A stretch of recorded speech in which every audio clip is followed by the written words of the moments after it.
all, y'all? So for this episode, well, not this episode, but for this video, um, as you probably can tell, I'm still a little under the weather, so I'm not gonna be using my headphones because I feel like if I put on my headphones, I might, you know, get a headache from them because like the way these headphones are set up, like they really hug my head after a while, and I don't really wanna cause myself to get much more of a headache than I already have, because I have a little bit of a headache, so like any pressure or whatever like that, it starts to like increase the level of it, and right now I'm slowly but surely getting over the sickness, so just bear with me. Like like this is like probably one or two videos of me not using my headphones, but I promise you, once I get better, I will be using my headphones again for everything, because I know you guys like a lot of times would like to hear the actual audio instead of it always being like it's muffled or something in the background or whatever. But just bear with me. All right. So this is a well, not even a reaction, but a rewatch of the Nostalgia Critic of top 11 episodes of the Batman animated series. And the reason why I wanted to do this, not only was it requested, but it was one of my most favorite videos about the Batman animated series by the Nostalgia Critic, because he touches a lot of points and stuff that really happened within the series that I actually forgot about, but I remembered because of him. So without further ado, let's have a look at this. Have a little rewatch of this. Hello, I'm Batman. I remember it because I'm Batman.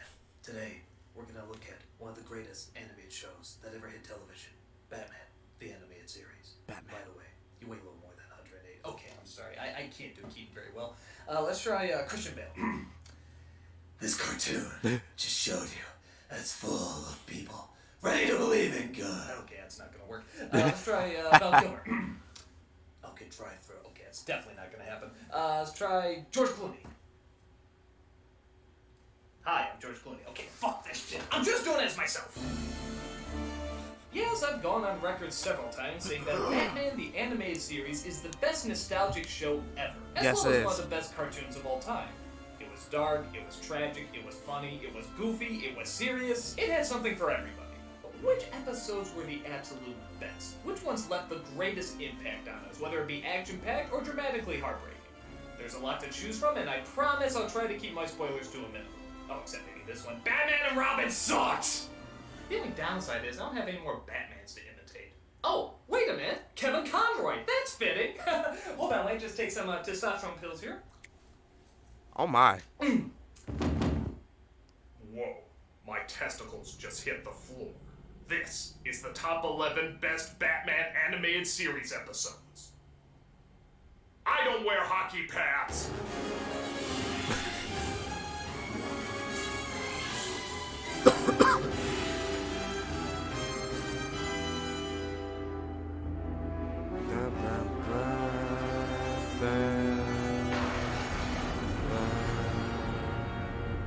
Number 11. Beware a Grey Ghost. Though a good episode, a lot of it holds up particularly well because of the celebrity voice they use, but I'll get to that in a second. The episode centers around an old TV show called The Grey Ghost that Bruce Wayne used to watch as a kid. Right. Years later, it turns out some psycho is imitating one of the villains from the show. And since all the episodes were destroyed, Batman goes to the star himself, the Grey Ghost, for help. I'm just an actor. The Grey Ghost was a Adam part I West. played. The Yes. bombings in Gotham are exactly like an episode of The Grey Ghost. I need you to remember how it was done. It's a good episode because it's a decent mystery. It's neat to see Bruce Wayne's inspiration, as well as actually some happy flashbacks to his childhood. And it also shows the dramatic downside to both having and losing fame. Right. Although I will admit, it's a little weird to see Batman actually go fanboy for somebody. I mean, when you're a kid, it's one thing, but the idea of Batman, the Dark Knight, having a little shrine in his Batcave dedicated to a TV show? Jesus, Batman, you're a dork! As a Hey. kid, I used to watch you with my That's father. Adam West. I'm The sorry. Grey Ghost was my hero. Now, give me a lock of your hair. That's the same way I feel about Spider-Man. Spider-Man.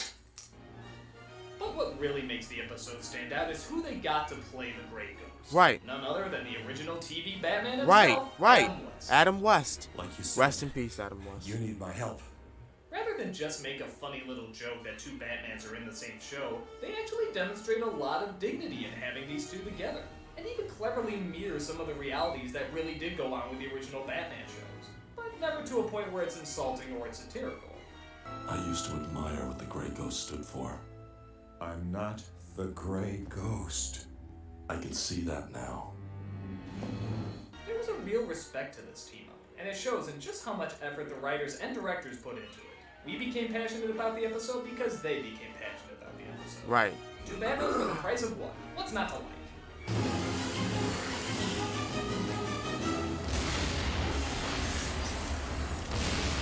Some days you just can't get rid of a bomb. Number 10. The Man Who Killed Batman. Oh, This one yes. gets overlooked a lot, but it really is a gem.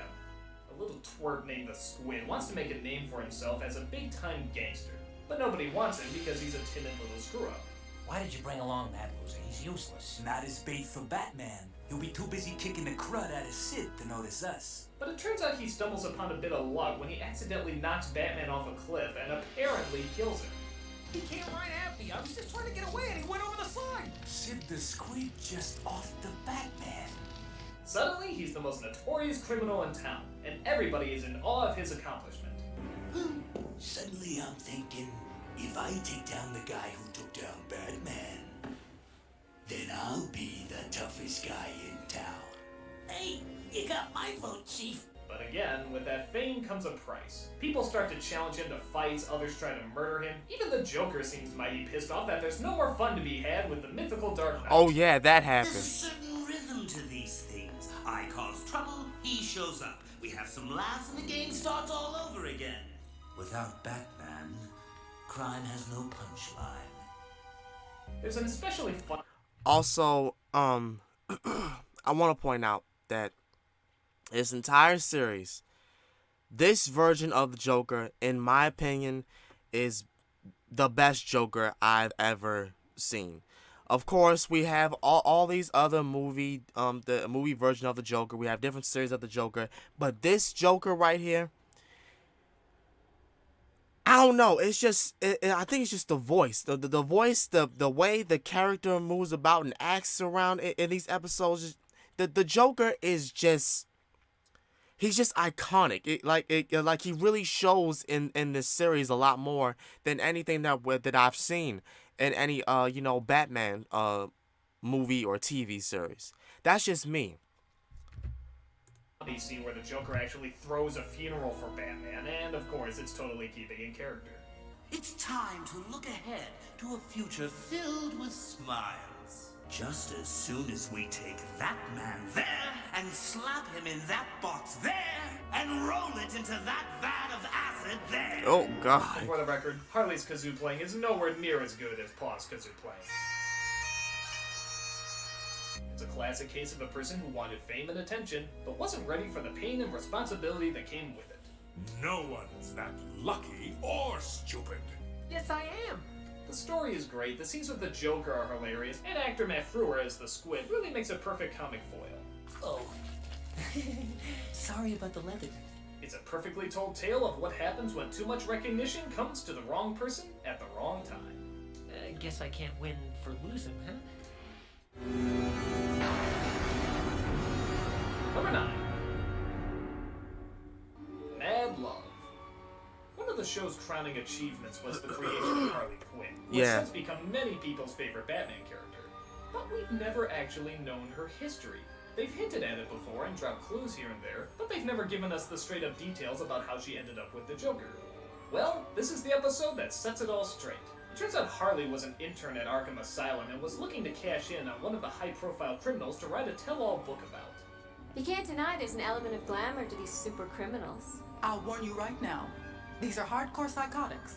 If you're thinking about cashing in on them, think again.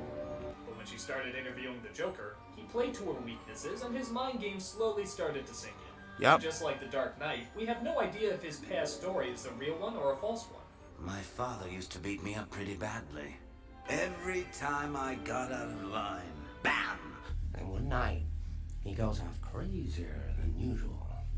It's also the first time we get a very strong indicator that the Joker and Harley have, well, made whoopee cushion.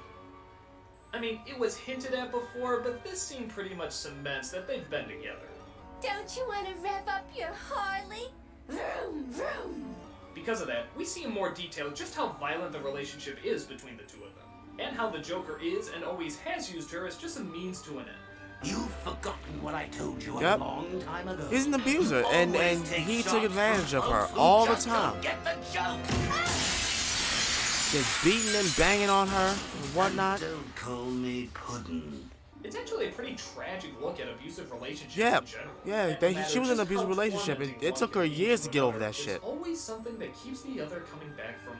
Right. Yeah, there's quite a bit of fan service, and I don't know why the Joker looks like Mickey Mouse, but it's still a solid episode that finally fills us in with all the questions we had about our favorite henchwoman, and it didn't disappoint with the answers. My fault. I didn't get the joke.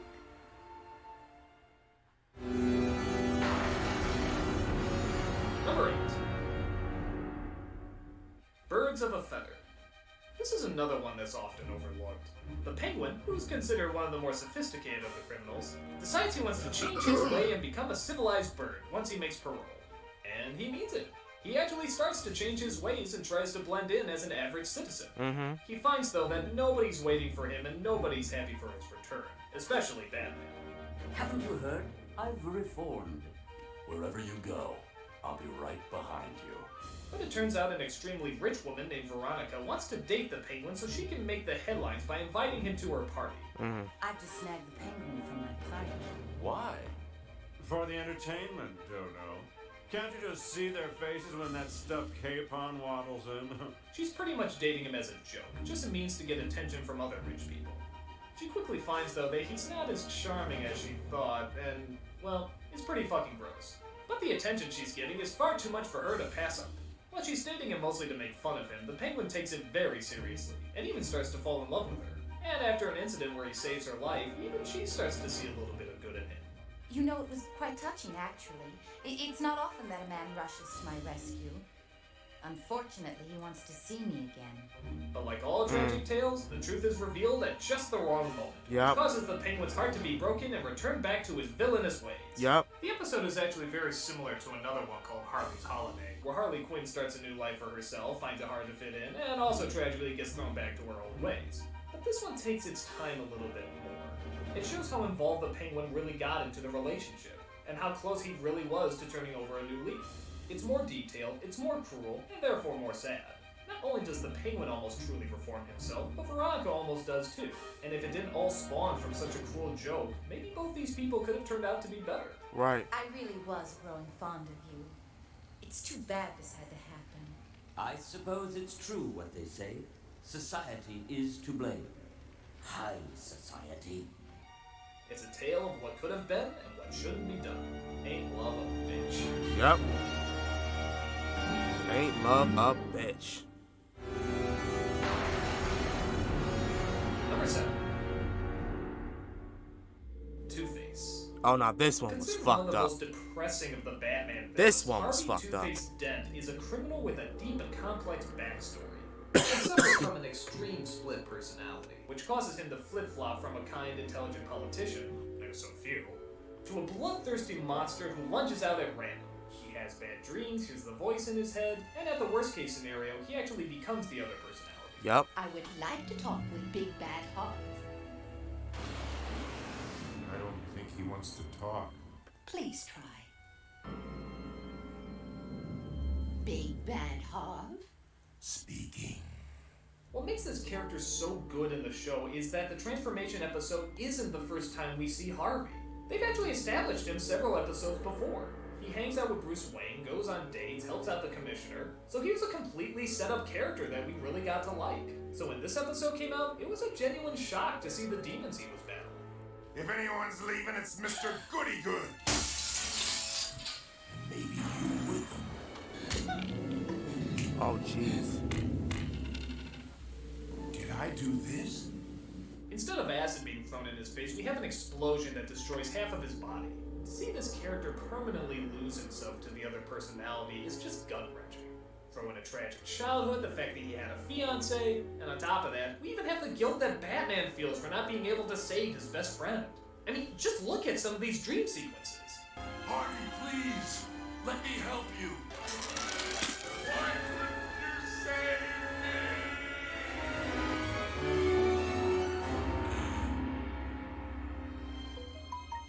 Why couldn't you save us, son? Fuck. Jesus, man! Could you throw like a happy face in there or something? Why couldn't you save us, son?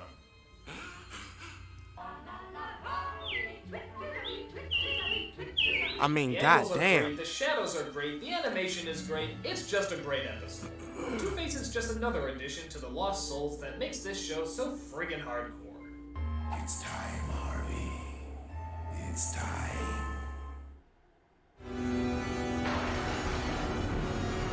Number 6. Over the Edge. Now, with a title like that, you know some shit has to go down in this episode. Right. And by God, it does. Get a load of this opening. It starts out with Batman and Robin being chased by Commissioner Gordon and his men trying to gun them down right after they arrest Alfred. And the award for best what the fuck opening goes to... that! I mean, holy fuck, that's one hell of a way to start out. But that's nothing. That's just the intro. Right. Every holy shit moment you can imagine happens right after this. We find out in a flashback that because of a fight with the Scarecrow, Batgirl gets killed, smashes into her father's car, and Gordon then finds out that she was his daughter the whole time. How could you? I worked with you, trusted you, and you never told me? He quickly discovers who Batman is, goes full force in taking him down, Nightwing is taken to jail, Robin is told to turn himself in, Gordon even makes a deal with Bane to go after Batman, knowing he'll show up to his daughter's funeral. Good fuckity hell! There's no place to run, Wayne. I want him alive. Alive to rot away in Arkham, surrounded by the monsters he's created. How can anyone not like a setup like this? It's intense, it's action-packed, it's just awesome. Now, the problem that most people have with this episode is the ending. And, yeah, I'd be lying if I said I thought it wasn't a bit of a cop-out, too. I don't know, maybe it's because we could all see it coming, and I guess we sort of thought they'd throw a better twist on top of it, but it's not one of the stronger endings. Despite that, though, the majority of the episode still holds up pretty strong, and it's still a great what-if story. It's dark, it's brooding, and the scenario is pretty extreme. And for those wondering how the ending could have been improved, join me over at pick number 5.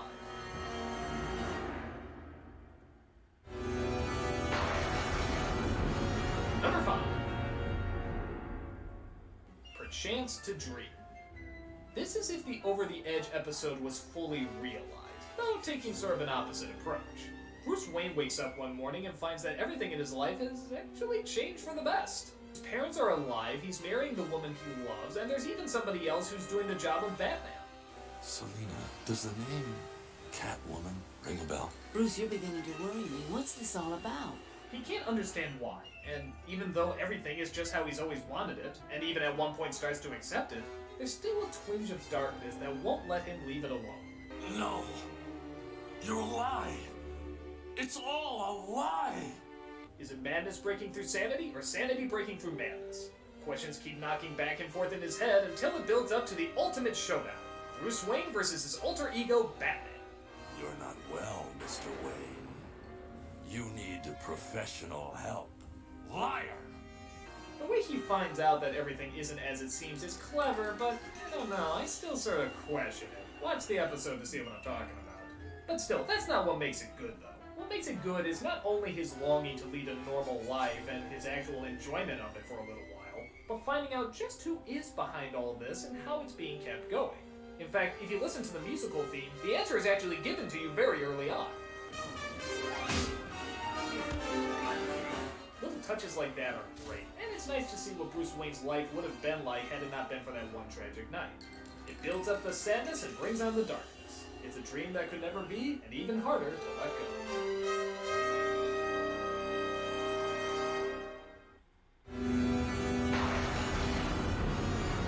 Number 4. Heart of Ice. Much like how the show created Harley Quinn, they also recreated Mr. Freeze, giving him a very different and much darker backstory. Freeze in this version was originally a scientist, trying to find a cure for his deathly ill wife, who he has cryogenically frozen to save her. Once he goes over budget, though, his boss comes in to shut the experiment down, dooming his chances of ever seeing her again. It's your only chance. This is my attempt. No! Freeze tries to fight them off, but gets knocked into a bunch of various chemicals that do all those creative things that a bunch of various chemicals do. In this case, make it impossible for him to live without being at sub-zero temperatures. It would move me to tears if I still had tears to shed. Thus, that's where the free suit comes from, and that's where his cold outlook on the world originates. I can only beg your forgiveness and pray you'll hear me somehow. Someplace where a warm hand waits for mine. The backstory was so good that now everybody uses it. The comics, the graphic novels, the TV shows. Even Joe Schumacher, to his credit, knew how powerful the image of a frozen loved one was.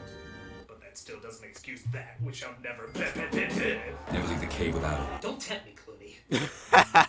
The imagery this episode creates is always memorable and often duplicated. It's the kind of surreal imagery people love to use in Batman stories. And this is the episode that started it all. It made Freeze more than just a guy with a cool gun. It made him a Shakespearean tragedy. The music as well adds to the macabre wonder that the episode creates. The atmosphere in every respect is so heavy that the lines practically write themselves. To never again walk on a summer's day with a hot wind in your face and a warm hand to hold. Oh yes, I'd kill for that. A much better alternative then. Freeze well. That! He will never let that go, and there's a good reason why. This episode brings up something that a lot of Batman fans have brought up for a while. With criminals like the Joker, Two-Face, and Clayface, is Batman doing more harm than he is good? Half the time it seems like he's almost created these villains. Does it turn out all along that Batman is actually the cause of the majority of misery in Gotham City? Well, all the famous villains get together to find out. They take over Arkham Asylum, capture Batman, and force the new district attorney to represent him. The only downside is... wait, those were all downsides. The district attorney thinks Batman is just as guilty as the rest of them. Not only does Batman create these so-called super criminals, he takes it upon himself to be their judge and jury with no regard for the legal system. These are actually very good points. They're issues that have haunted what Batman, as well as what any other superhero does for a long time. With the Joker as judge and Two-Face as the prosecution, the biggest gathering of villains in the show's history come together to see if they've been wronged by Batman's vigilantism. I suppose you, like your friends, claim that Batman drove you to be a criminal? He did. You brainwashed and kidnapped a woman who rejected you. He was going to take her away from me. You could have respected her wishes. I'd have killed her for it. It's a great episode not just for the issues it raises, but also for the fact that all of your favorite villains are in the same room. Right. The conclusion that the villains come to shows us once again why we love these villains and why they're so friggin' interesting to watch. It's a great idea, executed perfectly. The visuals are strong, the lighting is stylish, and it's just so awesome to see all your favorite baddies share the screen together. It's also great to see the DA go through her own story arc and come to her own unique conclusion while trying to juggle staying alive in a building of crazies. It's like a trial in Wonderland. You know, if it was done right. Trying to play to the sanity and order with a world that has little to none. That's all, folks. Number 2. Baby Doll. Many of you might remember my crossover review with CR on Familiar Faces with this episode, so you can probably get much more information about it there. But once again, it's an episode that is seriously overlooked. It's about an actress from a sitcom who has a rare disease that keeps her from growing taller. She was born with systemic hypoplasia, a rare condition that kept her from aging. Did you believe she was 20 years old in that clip? Wow. Crushed by the fact that her career never went anywhere, she becomes deranged and psychologically obsessed with getting the cast back together and staying in her fictional sitcom world. Mary Doll, is this a joke? No, sillies. I'm baby, member. Together again, forever and ever. Well, this sounds like a funny scenario, and they do point out the silliness of it quite often. It still keeps us grounded in what's causing it. It addresses the pain that our villain is going through, both with the prejudices of being a little person and being a celebrity, especially an out-of-work celebrity, to a point where you actually feel bad you were laughing at her in earlier scenes. They also acknowledge that she made mistakes that isolated her from her friends, and that she feels there's no other place that'll accept her anymore except in her own demented imagination. It was hard for me out there. I studied and trained and auditioned, but no one wanted me. Over the years, I remembered how happy I was with all of you around me and the folks at home watching me tweet me. Baby doll. They really dive into what it means to make mistakes, adjusting to them, and having to live with the changes in your identity. Like many great Batman villains, she comes off as being creepy, intimidating, and also kind of funny. But it's the third act that really becomes the emotional tearjerker. I won't give too much away here, but let's just say it's one of the most heartbreaking moments in the Batman series. And given the lineup that we've had on the show, that's saying a lot. Why couldn't you just let me make believe? It's a great episode with a great villain and a great ending. It's easily among one of the best. I didn't mean to.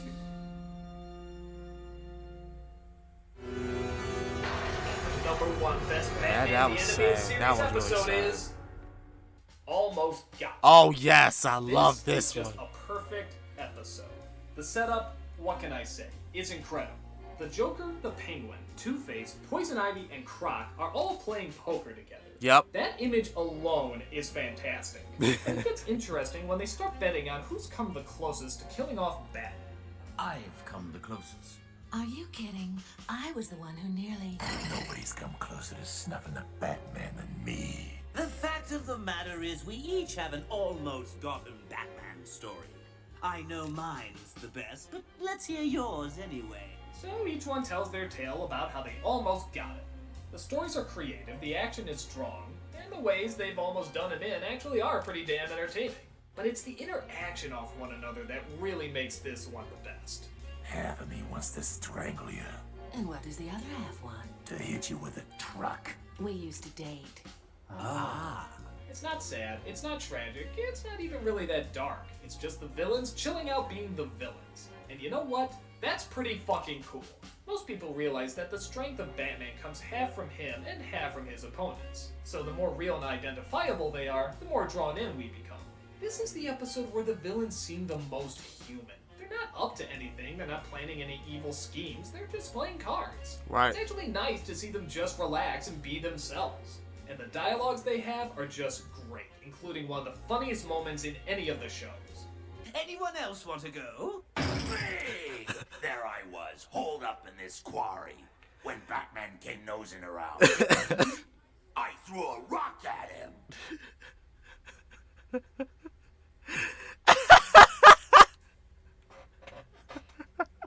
It was a big rock. It's also the first time the show had 5 of the major villains. I threw a in one rock movie. at him. This will be upstaged later with the trial Alright. episode, but for the time, this was pretty freaking awesome that we saw this. It's sort of like when all the villains got together in the Batman movie. It's just so cool to see them working off each other. The writing is great, the animation is great, the stories are great, and it even builds up to a bit of a twist at the end, to show that the episode actually did serve a purpose outside of just seeing the bad guys shoot the shit. But like I said, it's the interaction of the bad guys that makes it so perfect. The way they work off each other and even poke fun at each other's flaws. Prepare to meet your end within my aviary of doom. Aviary of what? Yeesh, Penguins. How corny can you get? It's just an awesome episode, and it makes these characters seem surprisingly much more three-dimensional than if there was an entire episode dedicated to one of them. It's just everybody doing what they do and doing it at their best. Right. It's an absolutely perfect episode. Almost got him.